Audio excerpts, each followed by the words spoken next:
20 வருஷம் ஒருத்தர் அந்த ஸ்மோக்கிங் குவிட் பண்ணியிருக்காருன்னா சாதாரண விஷயம் இல்லை. அதுக்கப்புறம் அதை உடச்சு பண்றதுன்றது ஏன்னா நிறைய டேரக்டர்ஸ் அவர் பார்த்துட்டாரு இந்த 20 வருஷத்துல. ஸோ அதையும் மீறி பண்றாரு அப்படின்னா நீங்க சொன்ன ஏதோ ஒரு பாயிண்டா கூட இருக்கலாம் அப்படின்றத எங்களோட அசம்ஷன். அப்படி என்ன விஷயம் அக்செப்ட் பண்ணார்? மேபி கமல் சார் அப்படின்ற ஒரு ஃபேக்டர், இல்லை நீங்க வந்துட்டு இவ்வளவு நாள் அவர் கூட டிராவல் பண்றீங்க, நிறைய விஷயங்கள் ஷேர் பண்றீங்க. இல்லை, நான் சொன்னது இந்த யூனிவர்ஸ் தான். அந்த கிரியேட் பண்ணக்கூடிய யூனிவர்ஸ் சொல்லும்போது அதில் இருக்கிற கேரக்டர்ஸ் வரும்போது ஆர்கனைஸ்ட் கிரைம் இருக்கிற ஏரியா கம்ப்ளீட்டா டீல்ஸ் வித் ட்ரக்ஸ்.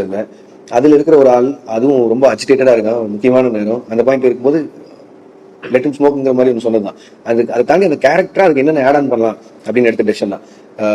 ஸோ அப்படி பண்ணும்போது எவ்வளவு தூரம் இருக்கும்போது யோசிக்கலாம்னு சொல்லி பண்ணதான். அது ஒன்றும் ரொம்ப பிளான் பண்ணி பயங்கரமா பண்ணல. பட் சார் வந்து பண்ணலாமா வேணாமாங்கிற கால் எடுக்கிறதுக்கு வந்து ரொம்ப நேரமா ஒரு ஃபுல் டே, அது முன்னத்து நாள் ஈவினிங் பேசும்போதெல்லாம் இருந்தது. பட் அங்க ஆன் செட்ஸ்ல கடைசியா போய் அங்கே போய் நிற்கும் போது எல்லாம் மேக்கப் எல்லாம் பண்ணி ஃபைனலா போய் நிற்கும் போது அப்போ போய் சார் ஸ்மோக் பண்ணா நல்லா இருக்குன்னு தோணுது சார், இன்னொரு தடவை அதை பத்தி யோசிக்கணும்னு சொன்னேன். பண்ணலாம் அப்படின்னு சொல்லிட்டு நிறைய தாட் ப்ராசஸ் அவங்களுக்குள்ள போச்சு. பட் ஃபைனலி சரி ஓகே.